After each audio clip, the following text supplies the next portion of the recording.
Bill Austin. I was born in New York City on December 15th, 1949, which makes me rather old. I went to McCook Junior College, went to the University of Nebraska, and to the Nebraska School of Law. I have been in practice, or had been in practice, for 50 years. Actually, I retired as of December 31st from legal activities with certain minor exceptions. My background as an attorney is that I was a city attorney for the city of Lincoln for 20 years. I went into private practice with various firms. Actually ended up with a firm of my own with a friend and partner, and we dissolved that a couple of years ago. And as I said, I pretty much eliminated all clients as of this date. My background to this extent has always involved power or energy issues to some extent. When I was with the city attorney's office, I dealt with the Lincoln electric system on a regular basis. And then when I went into private practice, the firm with which I was associated had the Lincoln electric system as a client. And so I became somewhat familiar with the Lincoln electric system and its activities. Thereafter, I was the public advocate for the Public Service Commission for natural gas matters. And while it doesn't have much to do with electric, it did have to do with energy. And as a member of NASUCA, that was the National Utilities Consumer Advocates Association, I did get to go to their various functions and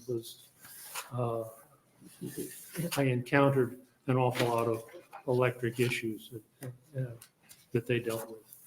I think that's really about it. I'll be honest with you, I don't know an answer from an ohm, but I can study the statutes and will be familiar with the Power Review Board and its functions and duties. I have actually practiced in front of it a couple of times. Why would I want to be on? Well, as I said, I'm retired. I have time to devote to civic activities. I think this is a very worthwhile board to be a member of. I also think that energy is one of the cutting edge issues of our time and our nation and our state. And so it would be very interesting to be at one of the points of contact and interest on that issue. So, thank you, Mr. Austin. Are there any questions from committee members?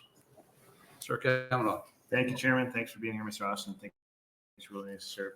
I just got to point out in your additional comments section about any just experience you have, you said, primarily, I just tried to stay out of the way. So, I did say that. So I appreciate that note. And I guess my only question would be, how did we get you to get off of the sidelines and get involved now? Well, as I said, my wife, who's here today, I think she's supporting me, I'm not sure. But, but she wants me out of the house, so I figured this would be a good opportunity. I made an application last year and came around this year. They needed someone for the attorney position, and I just felt it would be a good thing to do. Thank you. Sure. Welcome. Do you see any circumstances under which you might become involved in a conflict of interest in the position which you've been appointed? I can't imagine one. I have. I'm not doing anything for anybody these days with one lawsuit that I am handling for myself. So that's it. No, I don't think so. I can't see it. Okay. Other questions?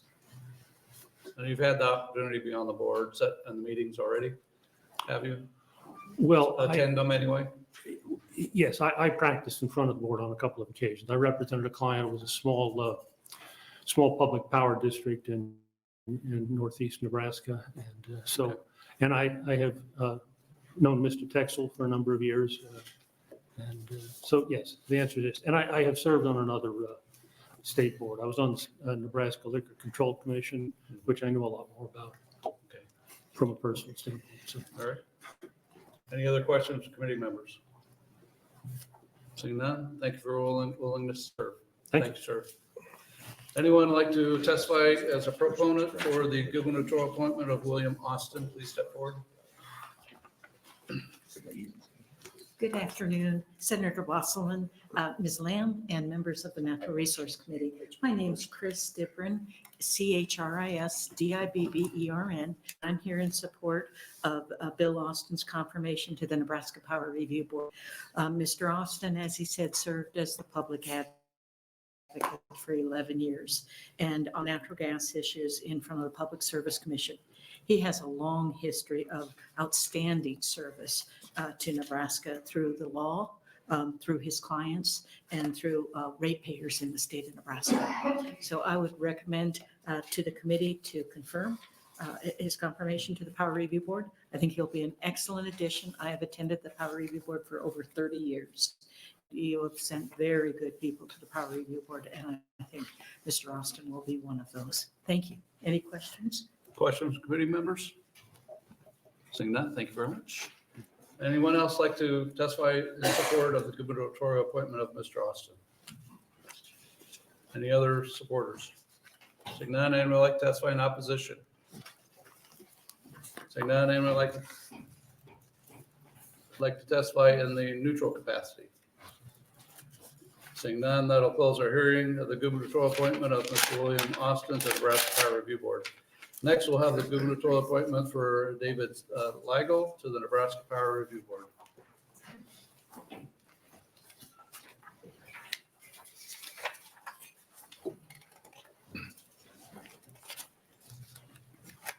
Good afternoon. Good afternoon, Chairman, members of the committee. I appreciate your time, and we'll try to be as brief as possible. My name is David Liegl, Liegl. I'm an attorney and a CPA here in Lincoln, still practicing. I was asked by the governor to be the accountant member of the board, and I think that I can bring some expertise from the business side to what the board needs when it makes its deliberations in the particular cases that may come before it. I was born and raised here in Nebraska, graduate of the University of Nebraska undergrad and law school. Been in practice since 1984 and have 4 kids and 20 grandkids. I'm not sure what else I can add to that other than I have a wide, varied background. Not in the utilities, but I think that business is business, and I can help in that regard. Okay, thank you. Questions, committee members? Sir Kavanaugh. Thank you, Chairman. Thanks for being here, Mr. Liegl, and thanks for your willingness to serve on this. So you point out kind of the big thing, you're to fill the specific position of the accountant on the board. Right. I think, somebody can correct me if I'm wrong, we have a bill this year that would eliminate the requirement that there be an accountant on the board going forward. If that were to happen, would that affect your willingness to serve in the future? No. I guess you were recruited to be there because we needed to fill the specific position, but your willingness to serve would go beyond just the fact that you're an accountant. Yes. Okay. Thank you. Sure. Sir Jacobson. Yes, I guess my question is a little bit more of a, maybe even a comment. I think our paths crossed several years ago, and Yes, it has. you did some accounting work for me, and so I can personally attest to your skills there. And I'm just glad to see that you've agreed to come in here and take this job on. And I'm assuming when you say you're still practicing as a CPA, is that correct, or an attorney also? Both, Both. All right. primarily in the tax area. Gotcha. All right. Well, thank you. Other questions? I'll ask you the same question as I asked the previous person. Do you see any circumstances under which you might become involved in a conflict of interest in the position of which you have been appointed? I have no idea how that could happen. I suppose it's possible, but I can't imagine the situation. Okay. Sir Mosier. So you're an accountant and also an attorney. Which do you enjoy practicing more? Well, that depends on the day, Senator, and the client, quite honestly. I don't have a preference, really. Well, that's there's no wrong answer. Yeah. It just seems to me like being an attorney might be more interesting than accounting. But that's just because I hate paperwork. Yeah, well, and then in the tax world, it's all pretty plain. You know how to claim the extra property tax refund that you have to I fill out do. on line 43. Spread that around a little. Okay. Thank you. Sir Jacobson. I just have one more follow-up. I'm trying to jog my memory. So did you go to the University of Nebraska Lincoln I did. on the football team too? I was. That's what I thought. All right. All right. I rest my case. I That was back when we had a real football team. Hey. yeah. Go ahead. Nothing, say nothing. I lockered next to the governor for 2 years. That's- Your position was, you played? I was a defensive back, return okay. punts. Yeah. Awesome. Other questions? Seeing none, thank you for allowing us to serve and coming in today. Thanks, sir. Thank you. Anyone would like to testify in support of the gubernatorial appointment to the Power Review Board of Mr. David Liegl? Anyone to testify in support? Seeing none, anyone like to testify in opposition? Seeing none, anyone like to testify in neutral capacity? Seeing none, I'll close our hearing of the gubernatorial appointment of Mr. David Liegl. Thank you very much for being here today. Next, we will have the opening on LD 956. Just for numbers wise, how many people plan to testify on 956? Just so we prepare. Okay. The clerk just likes to know to give the next testifier a heads up, so we have a number there. So, welcome. You've got a relief pitcher today.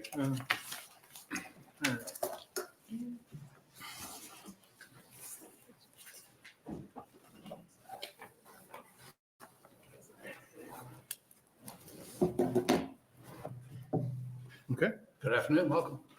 Good afternoon, Chair Bostelman, members of the Natural Resources Committee. For the record, my name is Sean Flowerday. That's SeanFlowerday.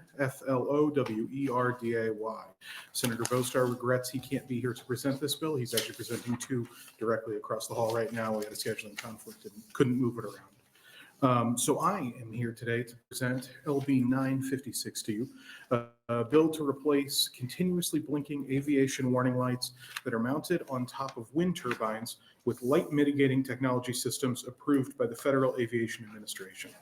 LB 956 requires that any new wind energy development or any existing wind development that undergoes a repower, which constitutes a substantially physical modification of at least 75% of the wind turbines into wind energy conversion system, shall make an application to the Federal Aviation Administration for approval to install a light mitigating technology system. This light mitigating technology can detect nearby aircraft and allows for safe air travel in the area of wind turbines without the nuisance of continuous blinking lights. Aircraft detection light systems, sometimes referred to as aviation detection lighting systems, are radar-based systems that prevent wind turbine lights from turning on unless an aircraft is approaching or descending toward a wind development. With ADLS, the Federal Aviation Administration requires lighting to be activated and flashing if an aircraft is at or below 1,000 feet above the tallest wind turbine and is approaching a 3-mile perimeter around the facility.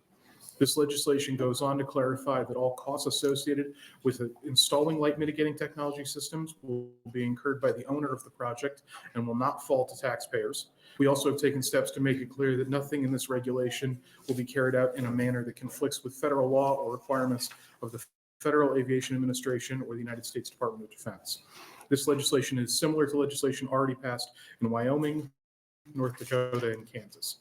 It's clear that many neighbors find the presence of blinking lights atop wind turbines to be a nuisance. This is an easily resolvable issue and quite frankly, a reasonable act that any good neighbor should be willing to accommodate. No one should be forced to look at continuously blinking lights that diminish the experience of living in rural America. Light mitigating technology systems are a ready alternative to keep air travel safe and keep nuisance to a minimum. This legislation was brought forward with the intent to lessen the impact of wind development on neighboring communities. Thank you for your time and your consideration I encourage you to support LB 956. I'd be happy to answer any questions if you have them. Typically, we only do technical questions to staff, but does anybody have a technical question? I do. Okay.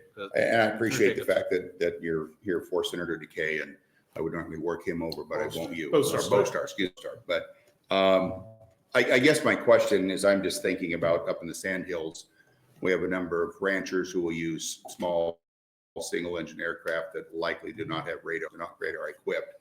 I don't think they're wild about having flashing lights. In fact, the truth be known, I think they're wild about wind turbines. If you want to get right down to the truth of it all. But I'm just trying to figure out how that would work for the aircraft that do not have radar.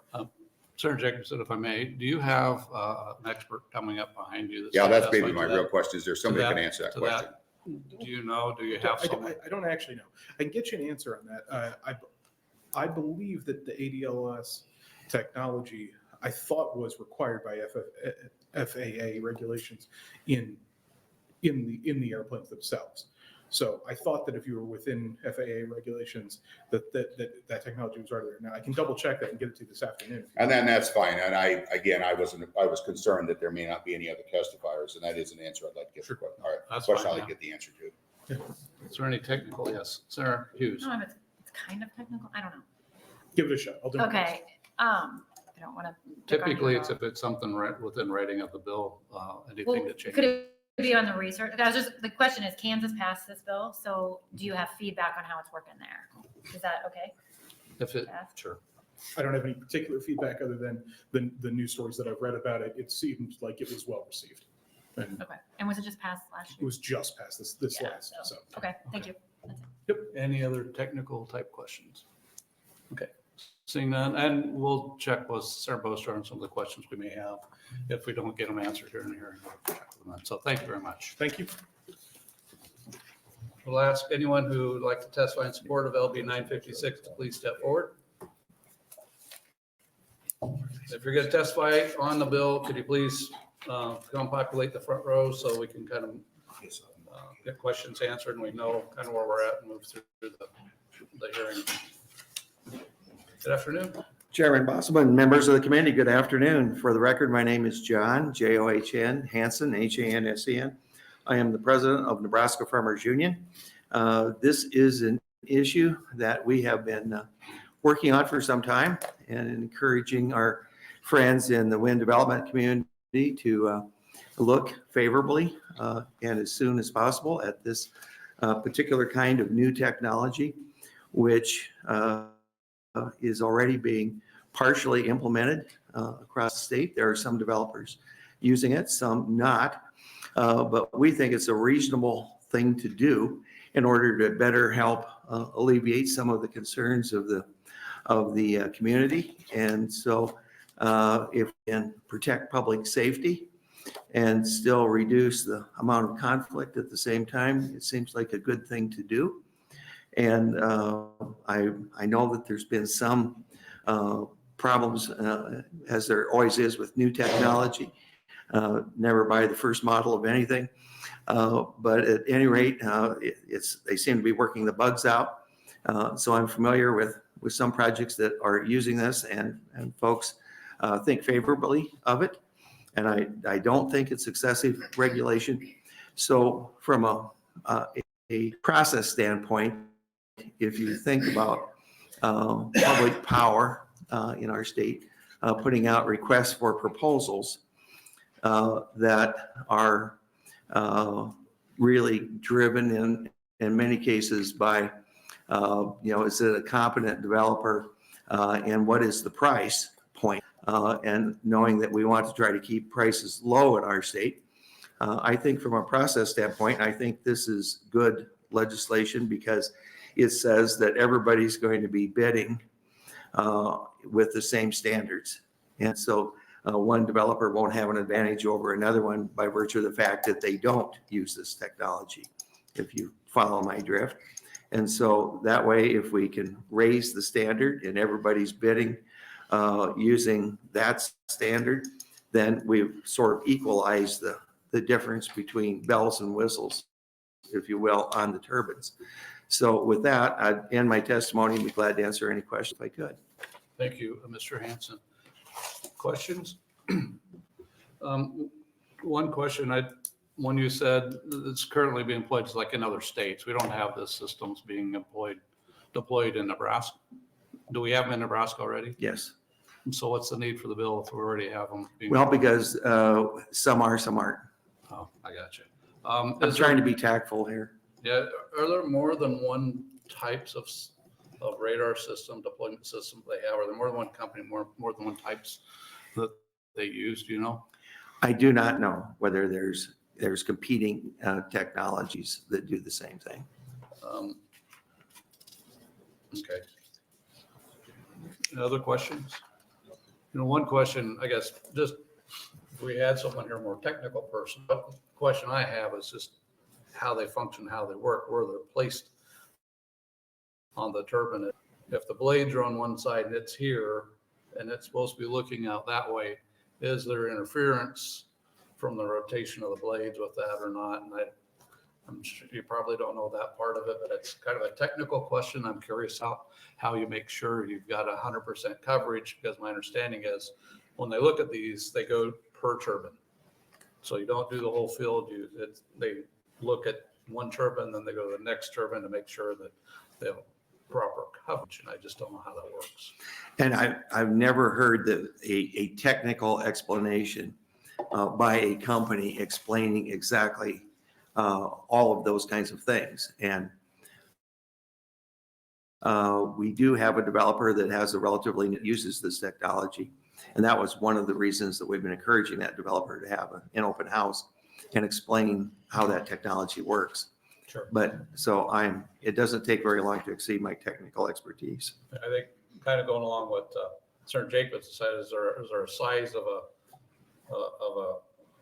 aircraft that it will or won't detect? So if you have again, it's a technical thing, but I don't know since you have a little bit, you have more knowledge than we do on it, is, if it's an ultralight that a person's flying, if it's something like that, are those things picked up, or are we mostly talking Cessnas and above? I do not know. Okay, that's fine. Great questions, though. I mean, just curious. Questions that we've sort of asked ourselves, but I don't have answers to. Sure. Other questions, Senator Jacobson? Well, I just have one. I guess to be clear, as I read it, is basically requiring this new technology. And so I assume then the current lights are going to go away. And so that I am very interested in knowing the answer to that question. I mean, obviously, a number of these light aircraft are not going to be flying at night, but you could have foggy conditions. You could have other conditions where they're looking for stock tanks, and all of a sudden they're crashing into a wind turbine because they couldn't see it and didn't know it was there. So that would be my primary concern. So I look forward to answers to that question. So thank you. You bet. Any other questions? No, thank you for your Thank you very testimony. much. Next supporter for LB 956, please step forward. Anyone else want to testify in support? Anyone testify in opposition to LB 956? Seeing none, anyone like to testify in neutral capacity? Just taking me out, they're giving me head fake.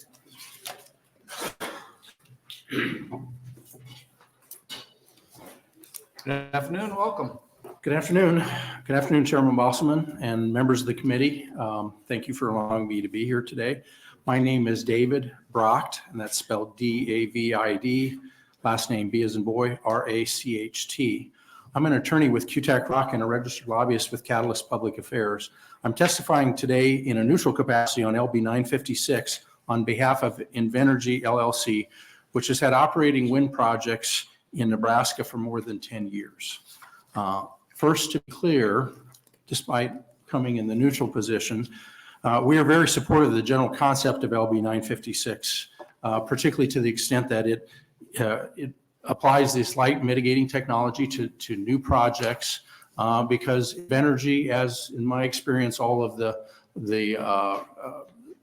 good developers want to be good neighbors and respond and use new technologies when they become available for the benefit of the communities that they work in.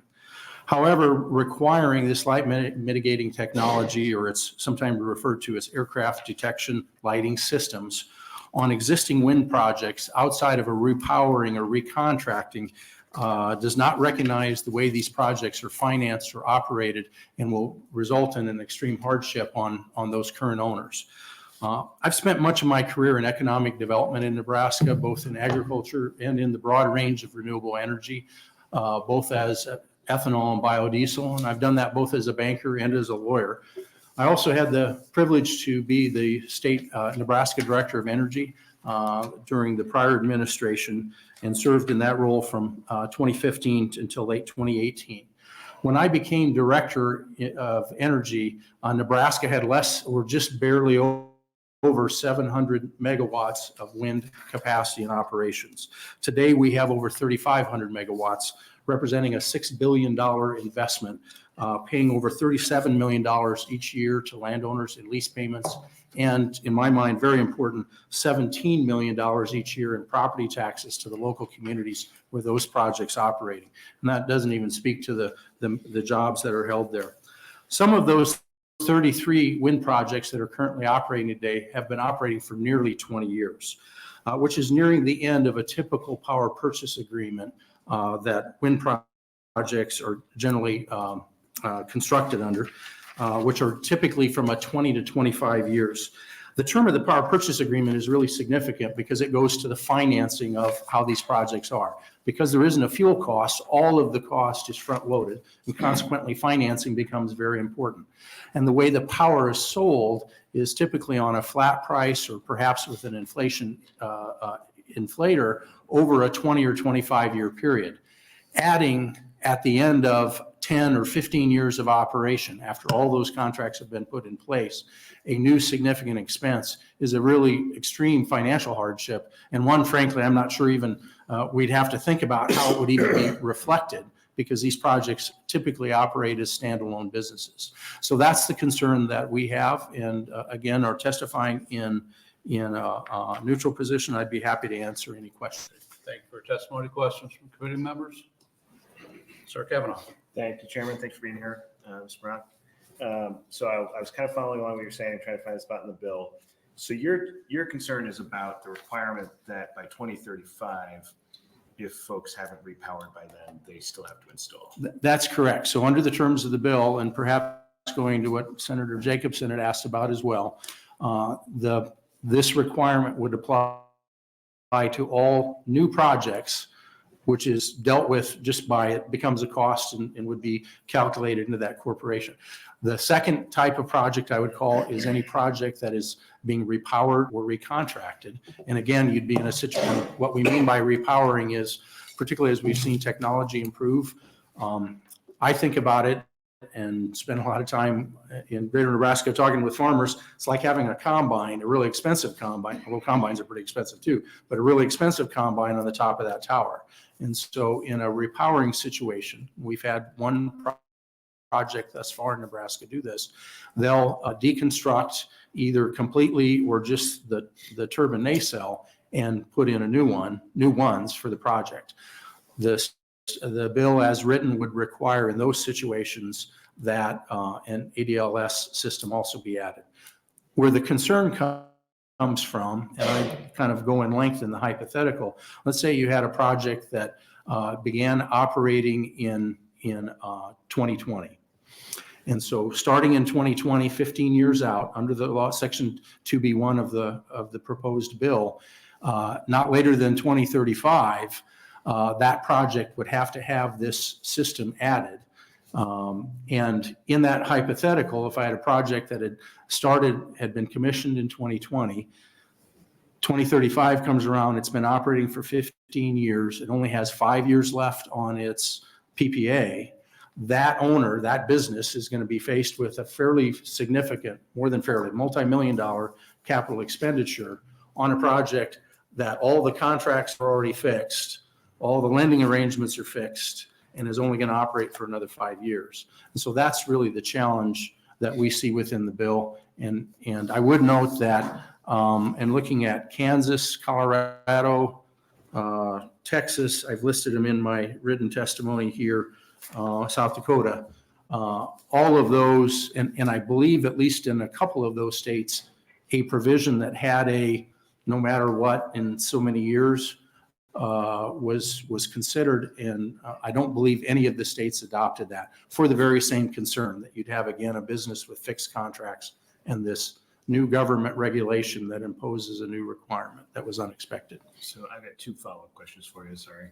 One is, do you have any idea how many projects are in that kind of space that are already into effect that are not likely to repower between now and 2035? Well, no, the energy office or the Nebraska Department of Energy and Environment does have a map that I don't have in front of me right now, but that does have the start, when they were commissioned.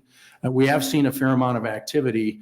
I use the 2020, so you're going to have a variety of, and projects, if usually that repowering is pretty frequently somewhat dependent on, did this site turn out to be as productive as we thought it was? And so they'll usually know that after the first 10 or so years. And if they, so I can't answer the question. I could look at the map. There'll be some distinctions there. Okay. And then my second question is, do you have a suggested change that would work here? Again, what I understand in talking to that were watching it in those other states, they all, at least some of them, considered. No one ended up adopting it. That maybe means to me that there's not just a whole lot that we can. So I don't know that anybody else came up with a solution, and I don't have one either. All right, thank you. Chair Brandt? Thank you, Chairman Bosman. Thank you, Mr. Brock, for your testimony Sure. today. Do you have any idea what the cost is? I don't have a precise. I know that it's in the multiple millions, 4 to 6 million, and of course that depends on the size of the project. So that, the number that I saw in some background materials was on an average sized wind project, and our wind projects have now been normally in about the 100 megawatt range, Okay. and the ones that would likely be captured by this. So I spent some time in one of those farms in that range on a very dark night because it just happened. They had a Christmas party there.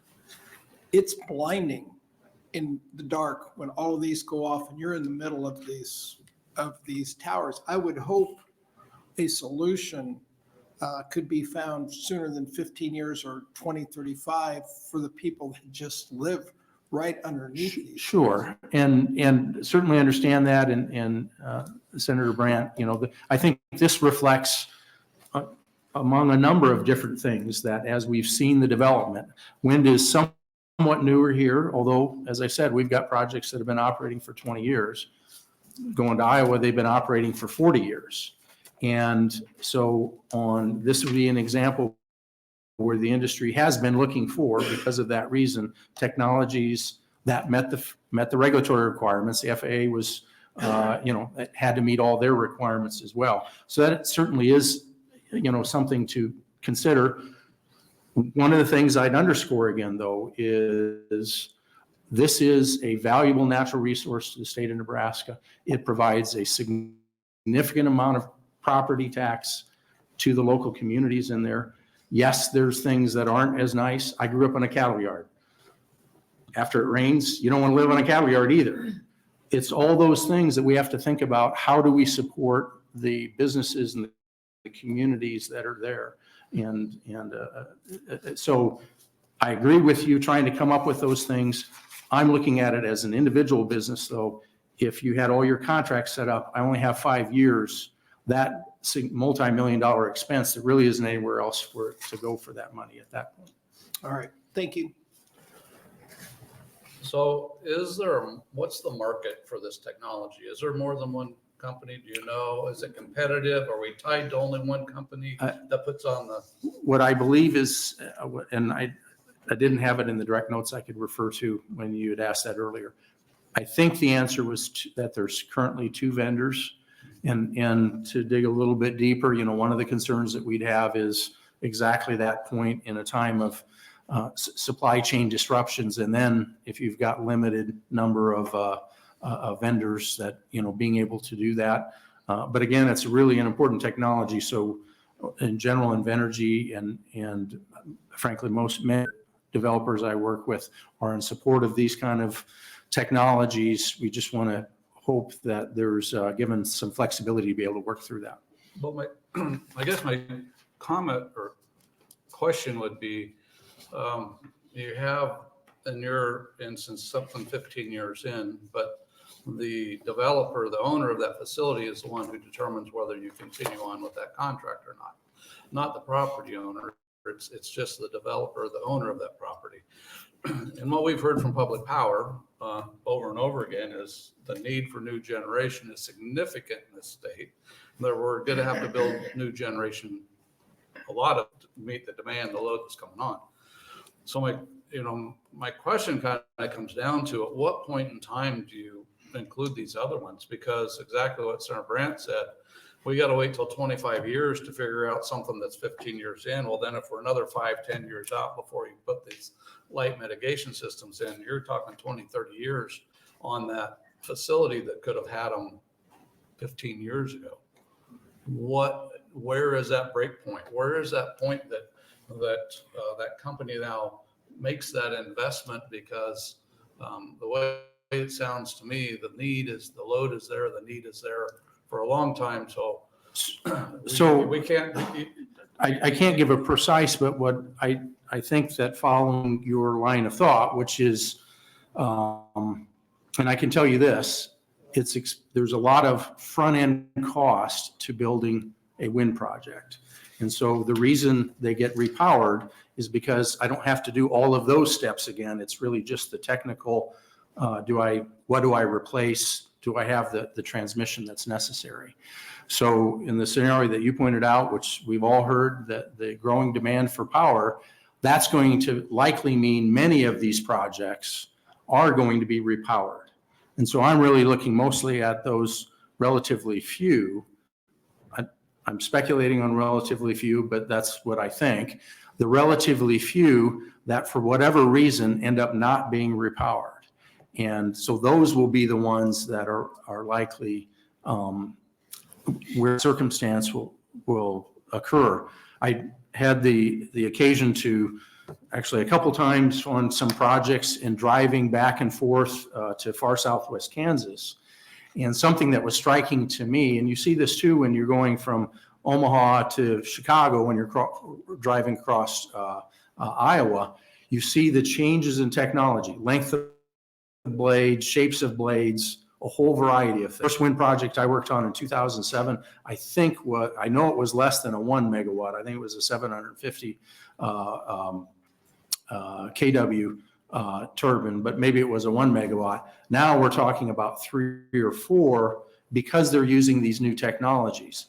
That makes me think that hopefully in most locations that are in a place with good wind resource, the value of upgrading that technology is going to be sooner rather than later.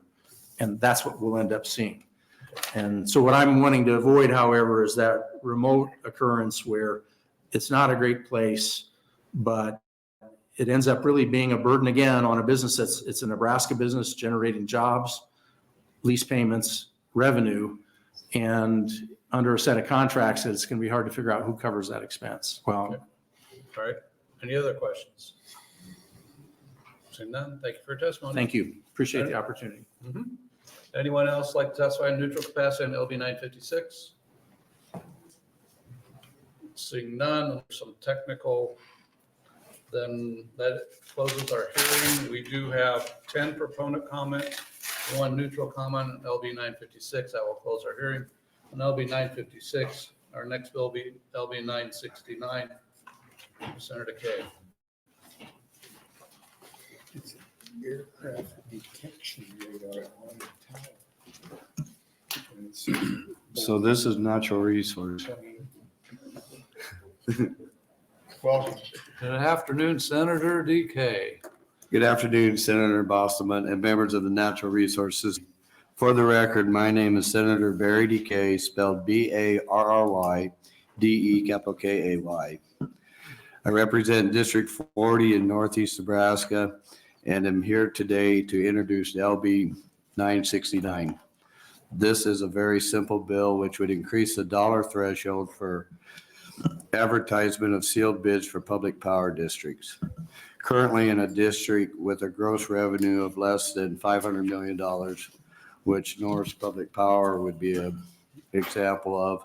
The threshold is $250,000. In a district with a gross revenue of $500 million or more, such as Nebraska Public Power, the threshold is currently at $500,000. In LB 960 for small districts would rise to $750,000, while the threshold for large districts would rise to $2 million. These thresholds were last updated in 2009, and LB 969 would better reflect current costs and needs of our public power districts. Both the large and small districts support this bill. You will hear from others who will testify after me. With that, I am happy to try to answer any questions you have. Thank you. My first question is staying for closing. I will be here for closing. Are there other questions from committee members? Senator Jacobson. Well, first, I think I want to apologize. I referred to Senator Bostar as you earlier, so I'm sure I've insulted one of you. I just don't know who. You should apologize to Senator Bostar. All right, thank you. I just want to clear that up. So I want to make sure, and obviously I'm a co-sponsor on this bill. My understanding is the reason for this is to be able to allow the boards to be a little more nimble. We're still having boards making decisions. So at the end of the day, we really want to get to the point where we can be as efficient as possible, make good decisions without being hamstrung with time delays, doing RFPs and a lot of other nonsense for relatively lower dollar contracts. Is that essentially what we're doing here? Absolutely. And an example of that is, prices have went up a lot over the since I've been with Nebraska Public Power, and time is money. And if you have to call a special board meeting to get a sealed bid process in place, such as if like Cooper Nuclear would be down, that's an astronomical price because it costs over $1 million a day to have that plant down. So if you can eliminate days on hold for meetings and getting repairs in, that would really support the cause and it would help keep rates reliable and sustainable. And maybe a follow-up to that is, and also I would assume in many cases, there's really one supplier that's going to provide it, and the board still has the opportunity to negotiate pricing, but at the end of the day, you're really going to end up probably the same provider, just spend a lot of time going through an RFP process that really doesn't provide any savings. That would probably be true on the larger districts like Nebraska Public Power, but your local PPDs and your co-ops across the state, with that threshold, when you're talking about bucket trucks and things of that nature, obviously $250,000 is not going to buy a bucket truck, but those companies still have different avenues to explore as far as lifts and truck chassis and stuff like that. So there could be multiple vendors on the distribution side of it. Thank you. Other questions? Seeing none, let's talk to a closing. Thank you. Proponents for LB 969, please step forward.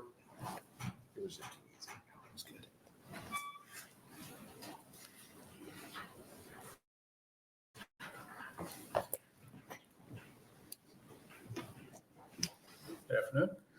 Good afternoon, Chairman Bosman, members of the committee. My name is Seth Voiles, SETH, V as in Victor, OYLES, and I'm a registered lobbyist for the Omaha Public Power District.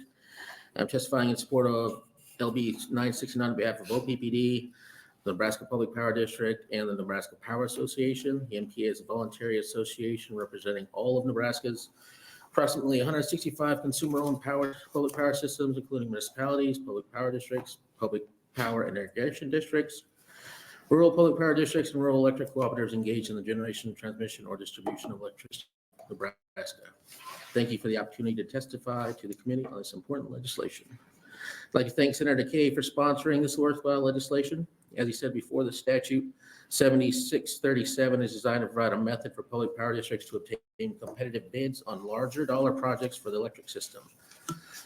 The $500,000 level was established many years ago as a reasonable threshold to trigger the requirements of this statute. This threshold now needs to be raised to reflect the impact of inflation and the growth of public power districts. The change will result in cost savings, which LE 969 does. Currently, it takes about 100 hours or so to perform a sealed bid from engineering process creation to executed contract with a vendor. Under a non-sealed bid, the total time is cut in half. Estimates for us at OPPD on cost of this, we would roughly receive an 80% savings. In addition, the sealed bid process fails to account for constantly changing conditions. These are local, national, even global impacts that are happening in real time with impact the utility's ability to procure goods and services in an efficient and cost-effective manner. This inflexibility generates bid proposal uncertainty for potential vendors and creates ambiguity around the project schedules. 969 is a worthwhile bill that should be supported and advanced out of the committee. Thank you for your time, and I will try to answer any questions you may have. I'm not the expert on these kind of things. I even dressed up for it, got the word talk first time this year. Thank you for your testimony. Other questions from committee members? Sir Brandt. Thank you, Chairman Bosman. Thank you, Mr. Boyles, for your testimony today. Is there a procedure in place using the scenario that Senator DeKay outlined? A nuclear plant goes down, you have a part critical that's several $1 million.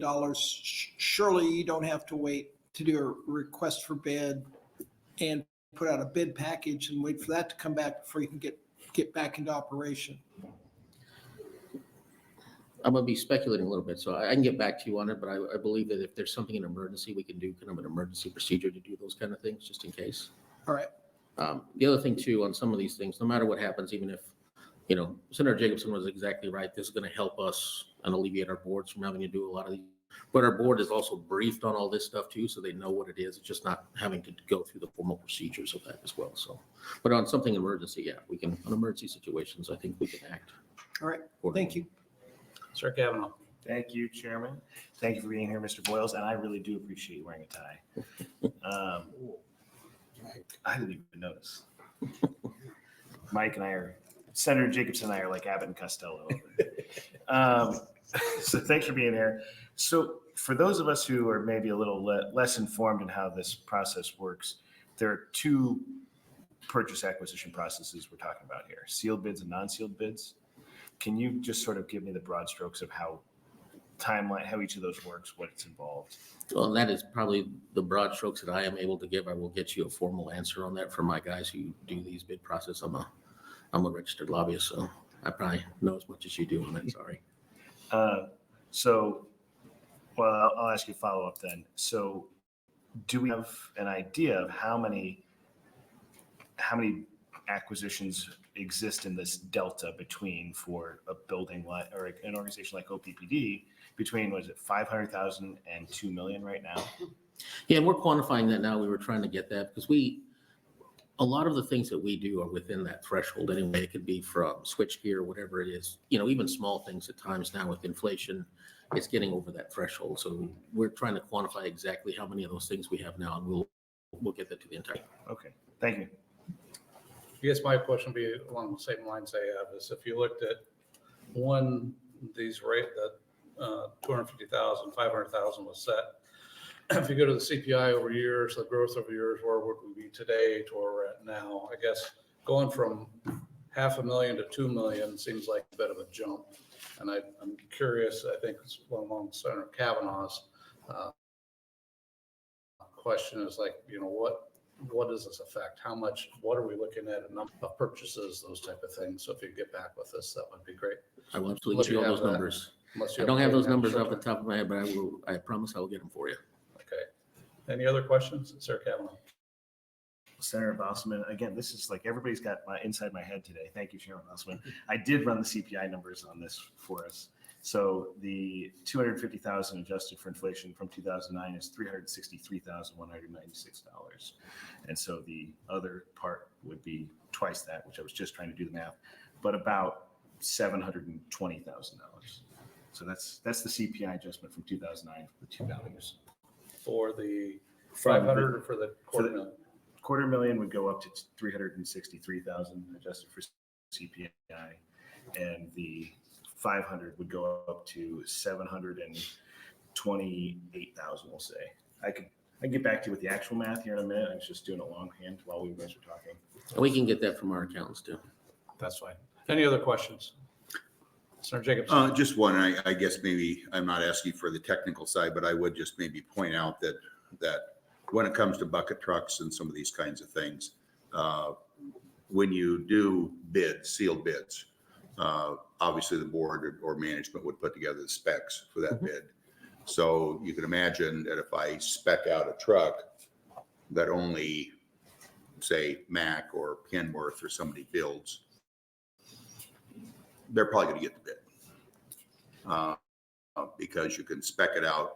That makes it very difficult for others to do it. So at the end of the day, I'm less concerned that it's going to be gamed. I think it's really more, from my perspective, it's an efficiency issue here with boards and management trying to do the right thing and try to hold costs down as opposed to driving business one direction or other, because they'd still have an opportunity in how they put the bid specs together is my thought. That's exactly right. Ours is about efficiencies here, just cutting some of the time down because we get a significant cost savings from that time that's cut down versus it. And we still brief our board on everything that's going on anyway, so that they can also see and provide that oversight if they need. Okay, other questions? Seeing none, thank you for your testimony. Next proponent of LB 969.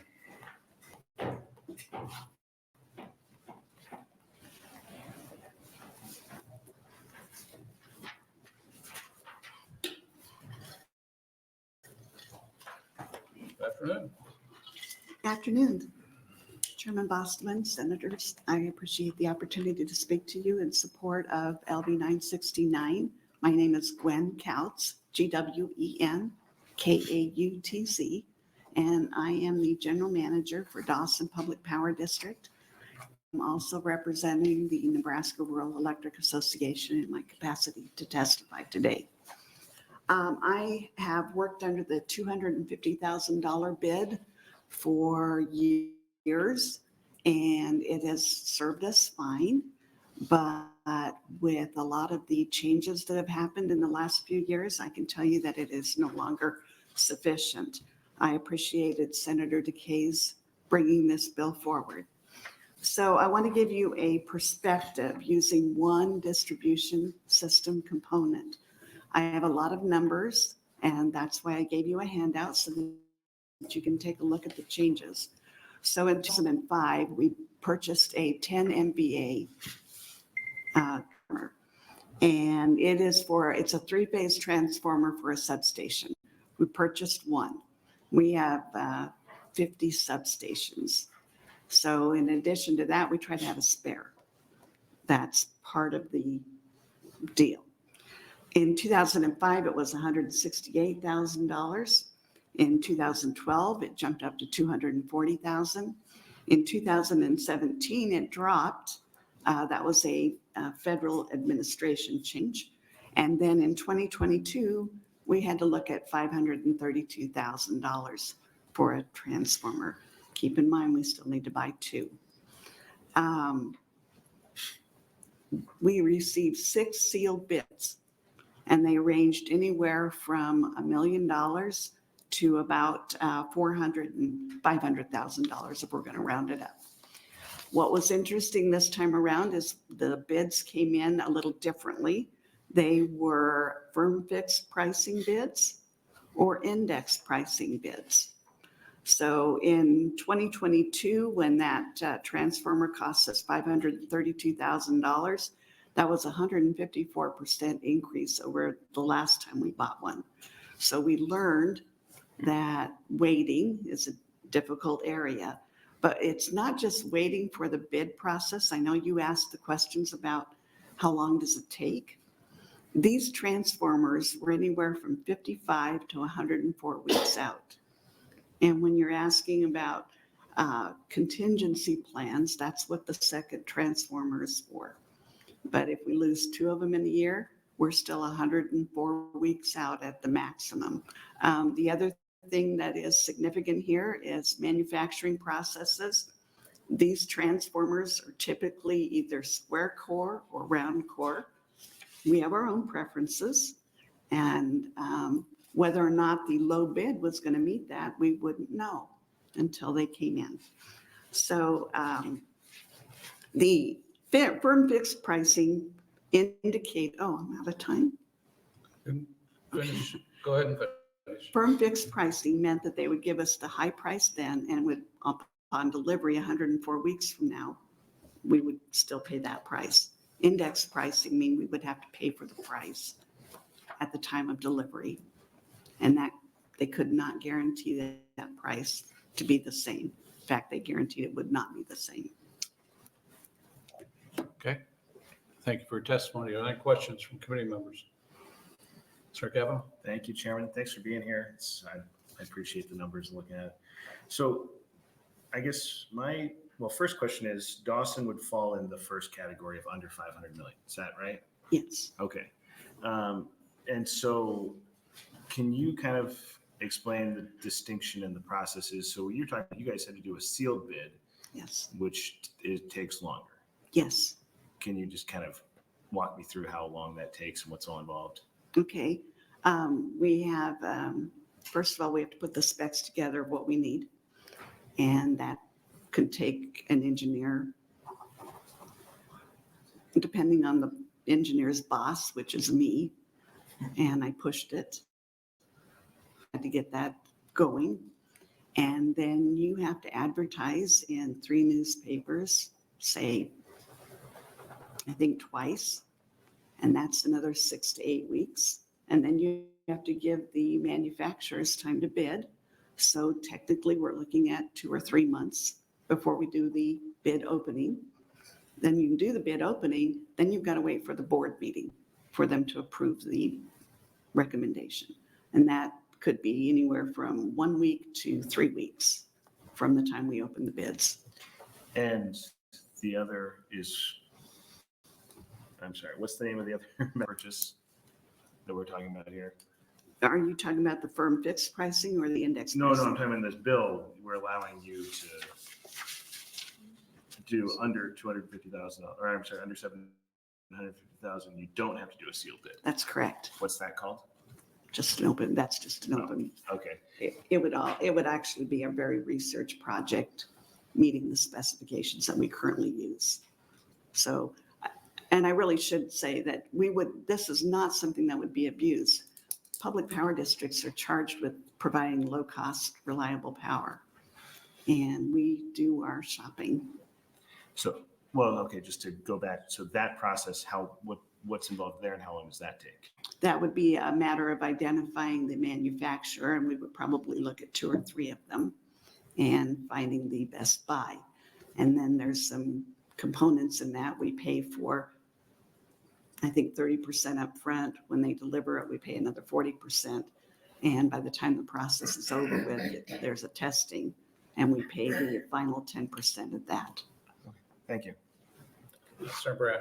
Thank you, Chairman Bosman. Thank you for your testimony. So we pass this. This becomes the law of the land. You burn up one of your big transformers here, the example that you've got. So the first thing you do is go to engineering. Either way, you have to have specifications on what you need to purchase. At that point, underneath the new law, do you as general manager then have the power to go out and spend $750,000, or do you have to wait for your board to give you approval to spend $750,000? I guess it would depend on the circumstances, but I would say that if I wanted to keep my job, it would go to the board. Okay. But if there were some urgent, long-term outages, big outages. But they could do that in I would assume a Zoom meeting, a special phone call. I'm not sure how the Open Meetings Act would apply to you, but I'm sure there's a way that you could legally do that. So probably inside of, if your engineer's on top of it, inside of 2 days, you'd have enough information to go to where you got to go to get a bid, and you've bypassed all the advertising and newspapers and regular meeting, bid opening. So you could conceivably cut, using your scenario, a couple months out of this process? I would say I could cut 4 months pretty easily out of this. Okay, thank you. Sir Jacobson? Well, to follow up on that, it seems to me that, think about back in the pandemic, you could have run these ads in the paper and done all that and got no bids. Correct.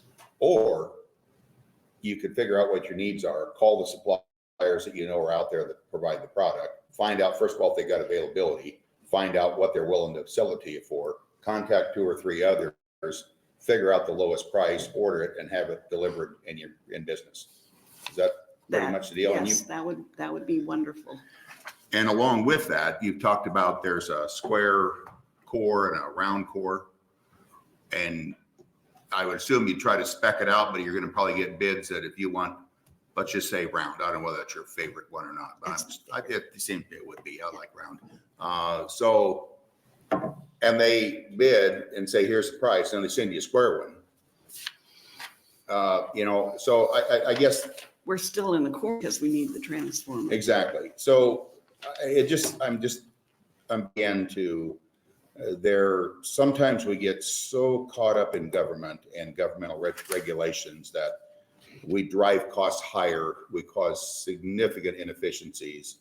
And I think you've shown here from 2005 to 2022 what price escalation has done to make a little better understanding for people as to why we're making this jump as high as we are. Because at the end of the day, we're all kind of on the same page here. And it's not like your, cousin Joey has a company out there that you're going to buy this product from. No. All right. And this is one component, but Senator DeKay talked about bucket trucks. We have a lot of other parts that we have to do that would be served well by this bill. Sir Mosier. So this is just kind of a question about the cores of the transformers.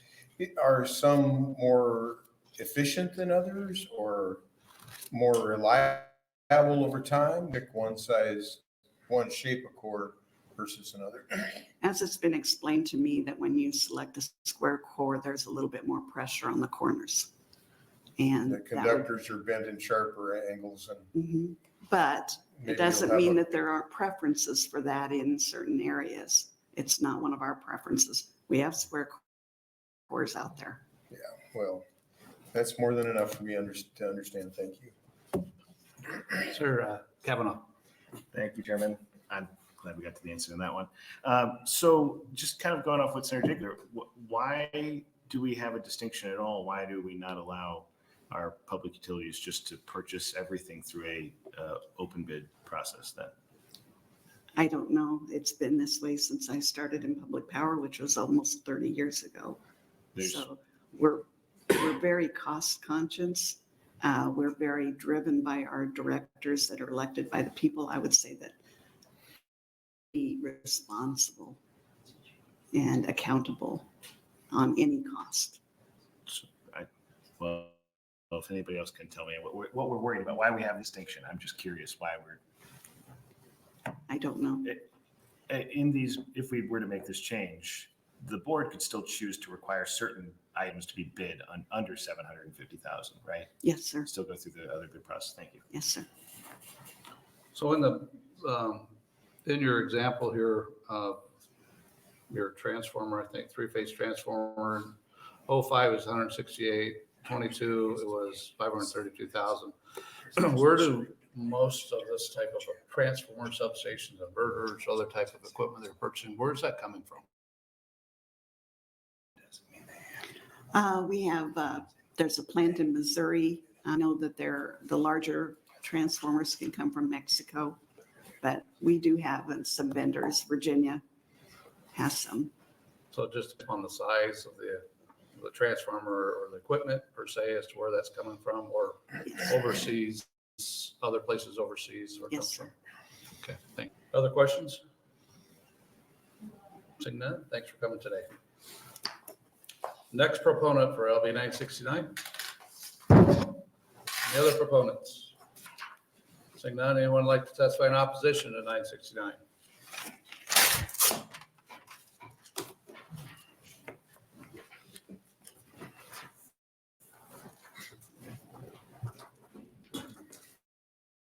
Good afternoon. Welcome. Thank you, Senator Bolsterman, and committee members. My name is Felicia Hilton. I am the political director for the North Central States Regional Council of Carpenters. It's FELICIAHILTON. I'm here today to testify in opposition of raising the thresholds this high. I do believe that it's been since 2009, and we definitely understand the need for thresholds, but our concern is that the thresholds be raised this high. Right now, the bill language says that the sealed bid threshold is $250,000 for public power districts less than 500 million, and then for more than 500 million. Our biggest concern, as it says in the bill, the original language is for the construction. So this isn't just maintenance and equipment. This is for the construction, reconstruction, remodeling, building, alteration, maintenance, repair, and all of those things are also included in this $2 million to $500 million. So it's not just buying transformers or things like that. And our concern is the transparency piece of it, which is what I believe when you look at the lowest responsible bidder, and the reason why there were sealed bids in the bid thresholds from the very beginning is so that there is transparency and fairness in the public bidding. And I don't believe that when you look at the totality of the public power districts across the state, small and large, when they're bidding out work, it isn't just for equipment here and one-offs. I mean, they could be doing multiple different projects at one time in this threshold.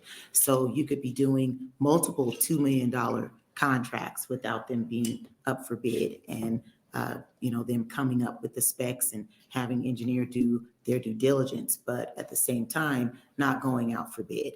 It could be multiple projects, not just equipment. It could be construction, repairs, all of that. And we just believe that in the integrity of transparency and fairness to contractors and those that are bidding and the men and women that do the work, that having a clear bidding process and what triggers the bidding process or the sealed bid is important. And $2 million is a huge threshold, in our opinion, to do a ton of work without it triggering the bid threshold. And we believe that the board deciding who is selected as contractors based on the lowest responsible bidder is important. We're not saying that staff and folks that are working hard to figure out these issues aren't doing their job, but we do believe that the bid threshold is to create transparency in the bidding. It has been a problem throughout the years, and this is something that was fought for to create so that the competitive bidding in construction is fair and open. And this, I think, does the opposite when it comes to public power. Thank you for your testimony. Is there a different amount than the 2 million or the 750,000? Yeah, actually, Senator Kavanaugh answered that. I was going to repeat it, but since he had said that the bidding threshold is way higher than the inflation index. So, $350,000, $750,000 seems more reasonable to not trigger the bid threshold. It has been a long time, but in a lot of states often like every 2 years visit bid thresholds to make sure that they're keeping up with that. They don't have these gaps, but the states do that. I cover Iowa, Nebraska, Iowa and South Dakota, but they also, they do things like that. So it's not big jumps. They can keep up by visiting the cost of materials and what is the market. But I think that keeping within that 350,000 to 750,000 is reasonable since it is 2024. But the $2 million mark, that's a large project for any contractor. I don't think there's any contractor that wouldn't want to compete for a $2 million project. Okay, thank you. Questions? Sir Kavanaugh. Thank you, Chairman. Thanks for being here, Ms. Hilton. And, I just love when I anticipate people's comments, I guess. I think you brought up an interesting distinction between basically labor contracts and purchases for equipment. Yeah. Do you think that there may be room for a distinction between those two types of the two thresholds? Typically, there is in procurement for, equipment and things like that versus bidding out for construction or projects. I don't know all of the workings of MPPD or OPPD or the co-ops, but typically there is a distinction between, whether you're, procuring something or if you're bidding something out. The nice example from Dawson about the 154% increase, I think, in the cost of just one piece of equipment over a pretty short period of time. I think it was between 5 years. It was up 154%, which makes a good argument for some sort of flexibility, I guess. Do you know of any examples or anywhere we could maybe get some examples in terms of these sort of labor cost related purchases or construction related purchases? I don't know anything about what the market is doing as far as what contractor dealing with in the field.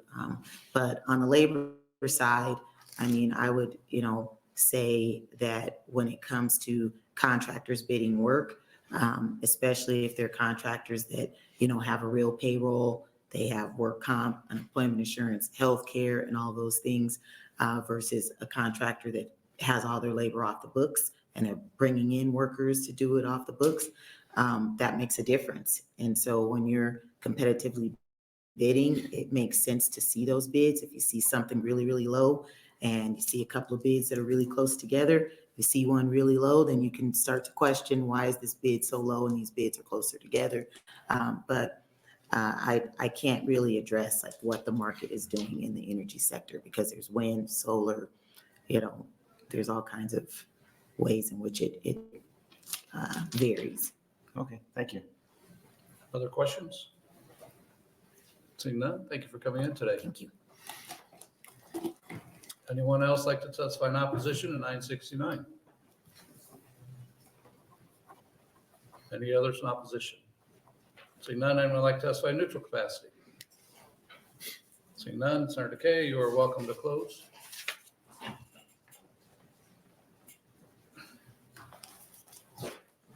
Thank you again. I did take some notes. I'll try to put them in context for you. And dealing with the distribution companies, when it comes to normal purchases, most of those costs would be covered with their look-aheads. They, like when it comes to sealed bids on bucket trucks, diggers and stuff, the timeline on those are when those bids go out, they're looking at sometimes a year out before they are able to receive that equipment. So that would be covered under normal operating procedures. Where the problem would lie sometimes is depending on how much cash on hand for normal operations for any system. Disasters like ice storms or tornadoes would probably take effect where some of this will be needed to get your large poles, your towers, your wire, and your people that you hire off-site that are subcontractors to come in. So those costs might supersede what they do have on cash on hand. And nuclear facilities such as Cooper, from being involved with that station for a lot of years, it takes no time at all to go north of $2 million for a breakdown. That's almost standard. And like I said earlier, time is money. If you can alleviate any time that system's back up, it's generating again. So time is definitely of the essence with power plants such as Cooper, Gerald Gentleman, any of those. And Senator Kavanaugh asked a question, why not take off all constraints and just go with it? it does put some checks and balances in place for normal operations. So that would be covered. And when it comes to that, speaking from experience with being from the distribution to the transmission and generation side of the whole business, I know there's always some concern doing what this bill purposes. I will say that there's still transparency since all bills still are subject to overview and approval of the board. And bidders that come in that might have a conflict of interest, say family members, whatever, those are always going to be addressed before those bids go out. But on most of those jobs, they're not even going to be close to that threshold. Where the threshold comes in is on the big jobs. When there have power outages at Cooper, those are the ones where bringing in people from across the nation on the national scope to do the work on those power outages is what's covered. And so that is where those costs skyrocket. It's not local bids that you're worried about. You're dealing with a lot of people from across the United States. I can't tell you off the top of my head on a normal 30-day power outage what Cooper has, but they bring in close to probably 1,000 different contractors to work on that, to get that scope of work done in 30 days. So Gerald Gentleman's the same type of deal. When that plant goes down for working, when they take one turbine off, those people are coming in and they're there for 2 weeks working around the clock. So that's where the money is spent, and it's big money. So, and again, it still goes back to time and its essence. But with all of this, I would be willing to work and address these issues. And if there is a need, if there seems to be a need to change the thresholds of the amount of cash on hand, I'd be willing to have those conversations. But other than that, I appreciate your time today and thank you. Question for Senator DeKay. Senator Kavanaugh. Thank you, Chairman. Thanks, Senator DeKay, for bringing this bill. It's an interesting conversation. Just to clarify, so I went to Cooper for the last shutdown, which was last fall, I guess about a year ago. And those contractors you're talking about, those wouldn't all be one bid though, right? We're talking lots of different folks who are bidding. Well, and somebody might be able to correct me if I'm wrong, but you have different contractors dealing, you have contractors coming in doing, so when that plant is shut down and they're doing the scope of work that needs to be done for that shutdown is the major deal. So yeah, that contract is bid to the refueling, but while they're still shut down, they're doing normal maintenance that could be done in that time frame so that another shutdown doesn't have to occur, so that they could do that scope of work. So there's different contractors coming in from all across the United States doing different aspects of work at that plant at the same time during the normal refueling cycle. So yeah, and I got to go inside and see inside of the turbine and everything when I was there. But I guess my question is, we're not talking about an aggregate of that. All of those different contractors aren't pushing that one bid above 2 million. It would be if the refueling contract itself is less than 2 million, that would be one they could do without doing. I'm pretty sure that the refueling contract would be north of 2. I'm talking hypothetically. We're not talking about aggregate contracts for one facility. Right. We're talking about each individual contract that is bid. Yeah. Is what we're talking about here. Each contractor would have their own bids coming in on it. So they would try to address those and try to get the contractors in the timeline that they can work on it at. So, okay. Thank you. Other questions? Seeing none. Thank you, Senator DeKay, for introducing LB 969. We had one proponent, one neutral on comments, and that will close our hearing on LB 969. Thank you. Thank you. Next, we'll open the hearing on LB 1260.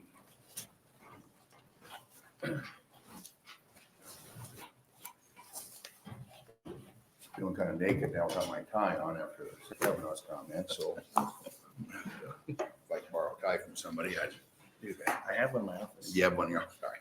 Only there were time. Good afternoon, Senator Jacobson.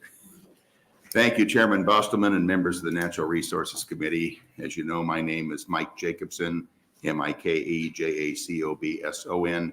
I represent District 42. LB 1260 addresses a unique problem to the 3 public power and irrigation districts in the state of Nebraska. Central Public Power and Irrigation District, Middle Loop Public Power and Irrigation District, and North Loop River Public Power and Irrigation District.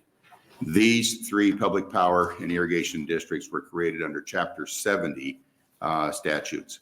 The proposed revisions do not affect the ability of other public power district board members to carry on their duties.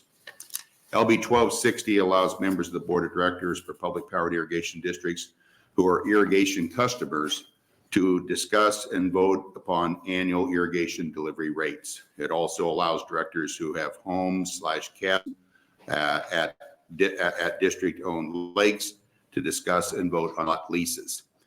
The bill does not give authority for individual accounts, just standard rates for all customers. Board members were elected by their constituents precisely because they are irrigation customers, lake residents, lake residents, so they understand the issues related to the district's irrigation operations. They are elected to represent their constituents' best interests. Anyone who is familiar with rural Nebraska, is often difficult to find enough people who are willing to serve on boards. Constraining the ability of individuals voting on or discussing matters related to leases and water agreements places another obstacle to attracting potential quality board members. This does not affect other irrigation projects which were created under Chapter 46, which in most cases allow only those individuals who are irrigation customers or landowners to vote as per candidates. Central currently has 12 board members. This past year, only 6 of 12 were allowed to vote and discuss the yearly water rates for the district, as 6 were irrigation customers. Voters who live and recreate at Central's lakes want someone to represent them on the board that have a voice on the lake lot leases. 3 counties, Dawson, Keith, and Lincoln, each have only 1 representative on the board. If that member is a lake customer or irrigator, that county isn't represented in the vote as it currently stands.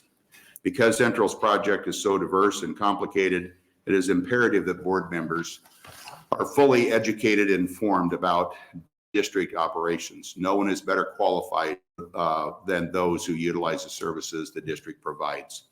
Central's hydroelectric and irrigation project benefits not only irrigation customers, but those who depend on groundwater recharge, take part in the many recreational opportunities provided by the project, or enjoy the enhancement to wildlife habitat along the river, canals, and many lakes within the district. Board members need the ability to effectively represent their constituents. Prohibiting them from voting on matters pertaining to irrigation contracts and or lake lot leases does a disservice to voters who elected them to represent their interests. LB 1260 was prepared in consultation with the Accountability Disclosure Commission, which had indicated they were comfortable with the proposed language. As you can see, LB 1260 is a needed common sense solution tailored to the needs of the 3 combined public power and irrigation districts governance and the best interest of voters in these districts, while still protecting against giving direct individual preference to members of the board. I ask that you would advance LB 1260 to general file and would answer any questions you may have. Thank you, Chair Jacobson. Are there questions? Will you stay for closing? I will, and I might also just point out as you read the language that we've changed in the bill.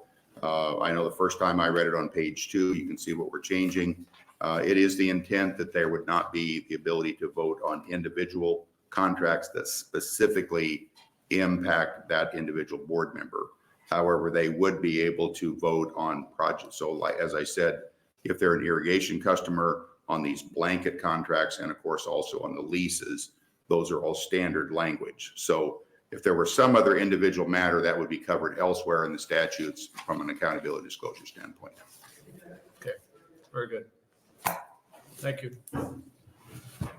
Proponents for LB 1260, please step forward.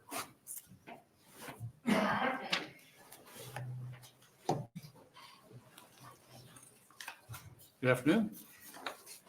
Good afternoon, Chairman Bosman and members of the Natural Resources Committee. Thank you for taking time to hear from us. My name is Devin Brundage, spelled DevinBrundage. And I am the General Manager for the Central Nebraska Public, headquartered in Holdrege, Nebraska. And today I'm testifying on behalf of the Nebraska State Irrigation Association, the Nebraska Water Resources Association, the Nebraska Power Association, and of course Central in support of LB 1260. Thank you, Senator Jacobson, for introducing the bill on behalf of Central. Central Nebraska Public Power and Irrigation District is probably best known as the owner and operator of Lake McConaughey in Keith County, and I think most of the members of the committee have been on the Perkins tour, so understand greatly the impact that has. With well over 500 miles of canals and laterals providing direct irrigation service to more than 100,000 acres, we are one of the largest irrigation service providers in the state. Central also provides the most hydropower in the state at approximately 115 megawatts of generating capacity at 4 hydro facilities.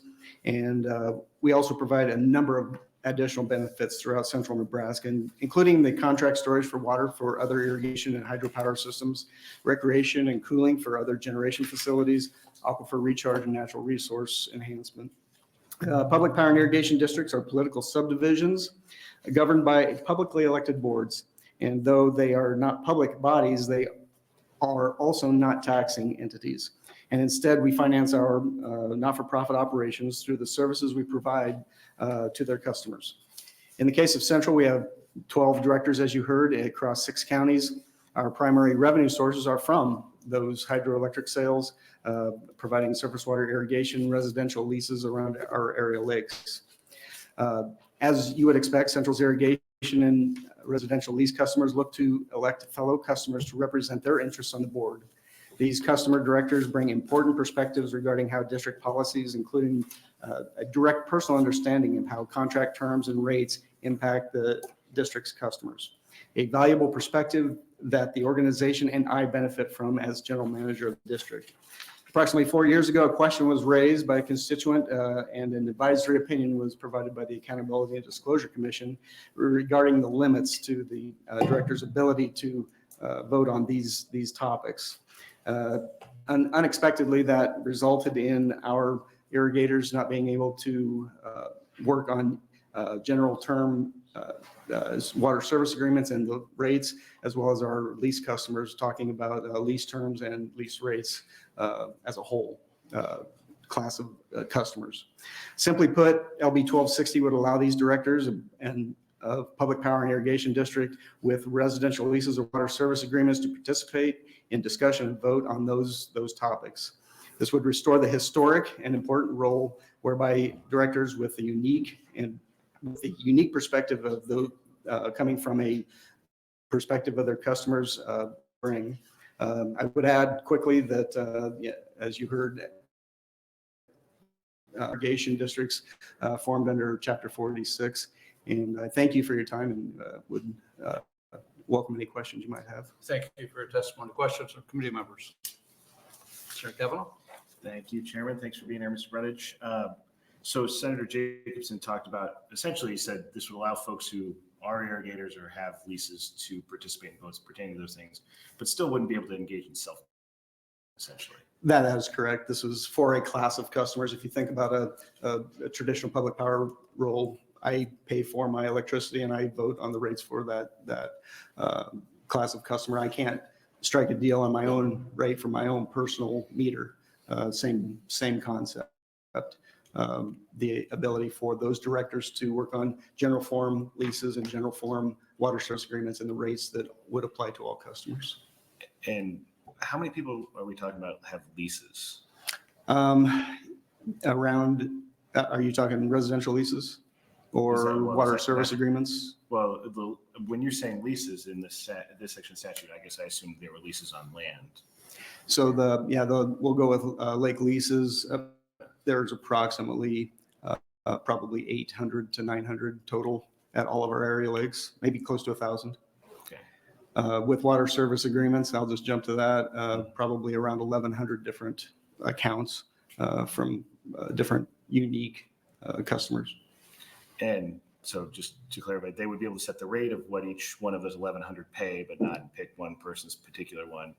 And on the leases, they wouldn't be able to say, give a lease to this particular person or vote on something like that. It would just be general rules about leases.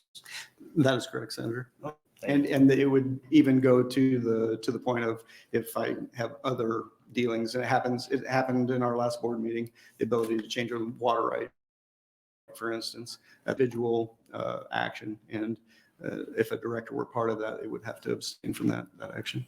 So a transfer of water rights that would affect them, is that what you're saying? Specifically, correct. So same concept. Senator Hughes?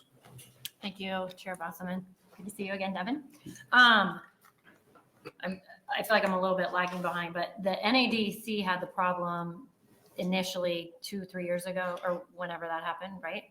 September 2019 was when the advisory opinion came out. And then you've worked with them on this bill. What language made them like, yes, this is now going to be okay? Our general counsel worked with the commission to develop what we brought to the. Just by having the exceptions for the specifics. And Right. things like And that. it's very specific and very surgical. Okay. It's these two items. And you work with them, they're good with it, so. That our legal counsel had worked with them to develop the language. And so- Okay, thank you. Other questions? Seeing none, thank you for coming in. Thank Appreciate you. it. Thank you very much. Next proponent on LB 1260, please step up.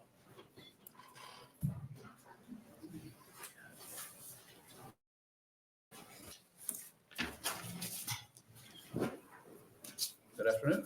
Good afternoon. Thank you. Good afternoon, Chairman and members of the Natural Resources Committee. My name is Dave Rowe. That's spelled Daverowe. And I am president of the Nebraska Public Power and Irrigation District Board of Directors. I also own a home on Lake, one of Central's many reservoirs and popular recreation sites. I first joined the board in 2006, elected by the voters of Dawson County. I am the only Dawson County director. Current directors, and one of two current directors that reside as tenants of Central on area lakes. Likewise, there are now and have been several directors on the board that are also irrigation customers of Central. The residential leases and irrigation contracts held by myself and other directors are not unique to just us. They are the same agreements used by the district with all other similar customers. Unfortunately, the recent opinion by the Nebraska Accountability and Disclosure Commission has greatly impacted the ability for other directors and myself to do the jobs that we were elected to do. The public we represent are unrepresented. We are unable to participate in discussion or vote on the very issues that we are most qualified for and were elected to do. Today, counties are often left with no effective representation on issues of importance because their elected directors are unable to participate. LB 1260 will remedy this situation, allowing director of public power and irrigation districts with either irrigation service or residential lease contracts to participate in discussions and vote on matters related to those contracts. To be clear, this is narrow tailoring, limited to these types of agreements alone so as to not impact important broader purposes of existing accountability and disclosure statutes and regulations. I thank you, Senator Jacobson, and for introducing this bill and the members of your committee and the time and consideration. I'd be glad to answer any questions. Thank you. Are there questions from committee members?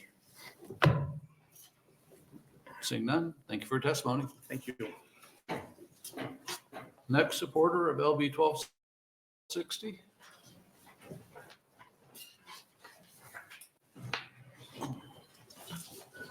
Good afternoon. Good afternoon, Senator Bosselman and members of the Natural Resources Committee. My name is Tom Swartz, TOMSCHWARZ. I'm a farmer from Phelps County and an irrigation customer of Central Nebraska Public Power. I'm here to testify on behalf of the Central District Water Users, an association representing Central's irrigation customers in support of LB 1260. Irrigation customers are arguably the single most important constituency of Central. the water service that Central provides, from storing water in McConaughey in the west to delivery of water to thousands of acres in the east, is essential to the livelihood of our farmers and the agricultural economy in general throughout several counties in central Nebraska. It is quite common for Central's irrigation customers to elect people to the board with the understanding that as customers themselves, they will have the insights to allow them to make the best decisions in the interests of their constituents. I myself was a member of Central's board nearly 30 years ago, and I assure you that the perspective of an irrigation customer was crucial in my role as a director. With the recent determination that the directors with irrigation or residential contracts may not engage in discussion or vote on these matters, there's a serious concern among Central's customers that their rights to elect the board members they believe are best suited to represent their interests are now undermined, and that important decisions will be made only by those with a much lesser interest or understanding of the issues. This limitation hampers the ability of the board to execute its fundamental responsibilities to the people of the district. The Central District water users strongly encourage the passage of this legislation to restore the ability of public power and irrigation districts to discuss, consider, and vote on the issues that are of greatest importance to their constituents. I'll go off script here now just for a second. This is a simple thing. There's no evil doers involved in all this. You know, when the legislature set up these laws, they were doing the best they could. The Accountability and Disclosure Commission is doing the best they can to represent the interests, and the district is doing the same. We're an unusual entity at Central, and we kind of fall in between the cracks here. Unfortunately, that results in our irrigators, in this case, being disenfranchised. You know, my county didn't have a vote or even an ability to speak to irrigation issues the last time it was discussed. That's a problem. And I would like to think all the members of the legislature would recognize that and fix the problem, because that's just not right in the long run. So with that, I'll finish. Okay, thank you. Questions from committee members? Seeing none, thank you for your testimony. Any other supporters for LB 1260? Seeing none, would anyone like to testify in opposition to LB 1260? Seeing none, would anyone like to testify in their neutral capacity on LB 1260?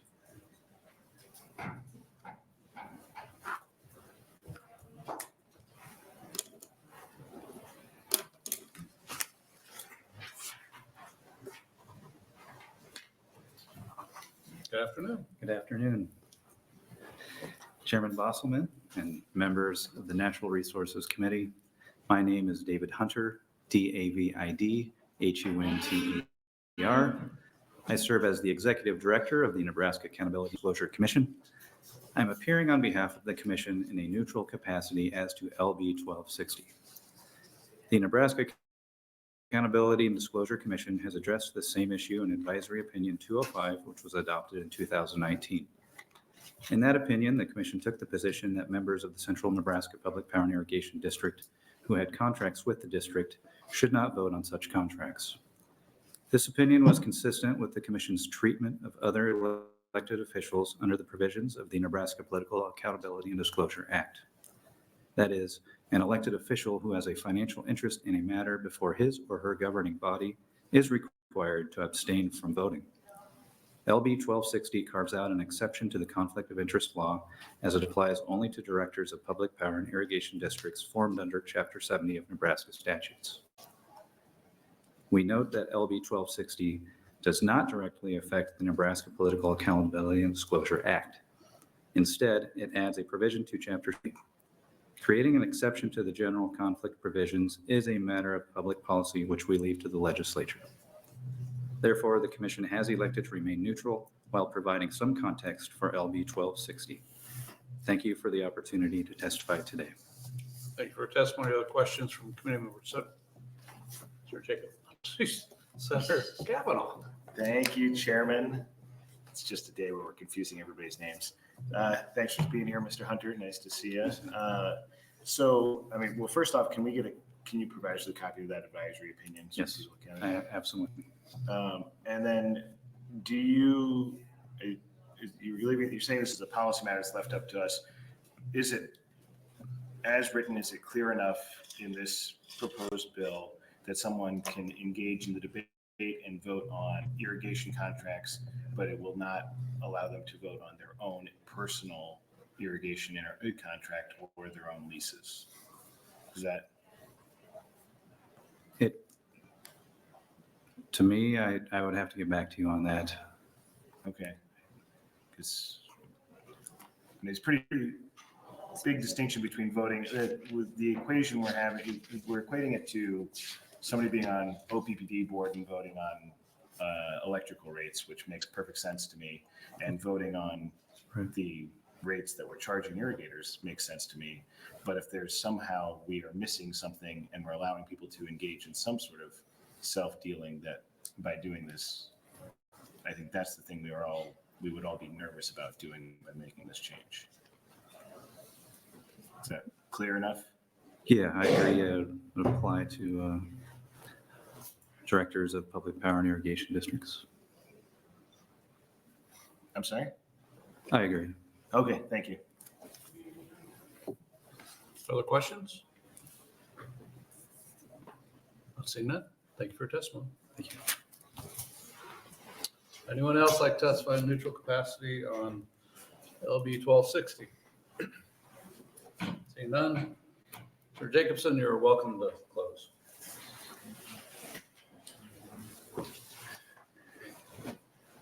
Thank you, Chairman Bostelman, and I want to say thank you also to Mr. Hunter for his testimony here today too. I think when I first read through the language on the bill, I looked at that piece, and I think to Senator Kavanaugh, evidently my twin here, that was my question, and I would tell you that my commitment to the committee would be that if we need to modify that language to make it abundantly clear that this deals with form agreements as opposed to an individual contract between an individual director and that particular district, that is not the intent of the bill, and we would be very welcome to add that either as a committee amendment or as a floor amendment, as a friendly amendment to clean that up. So that's never been the intent. The intent is really the disenfranchisement of the directors that are there that have entire counties that can't be represented, who have an interest in the water rates and the rates for the cabins and so on the lakes, and there's no representation. That's what we're trying to solve. Other questions? Sir Hughes. Thank you, Chair Bosselman. Thanks for bringing this bill, Senator Kavanaugh. I mean, Jacobson. Just kidding. So reading this, I'm guessing the issue is because the Central Public Power District represents, do you know how many people total? Is it like 40,000?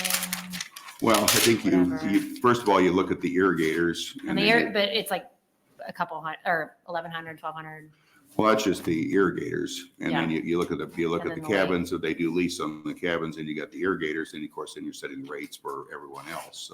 So yeah, it's a huge customer base. Right. So as I say, if this makes sense, then we clearly shouldn't do it, right? I'm just kidding. Anyway, thanks for bringing it. Thank you. Other questions? There was 4 proponent comments in LB 1260, and now I'll close the hearing on LB 1260. Thank you for coming to your Natural Resource Committee today.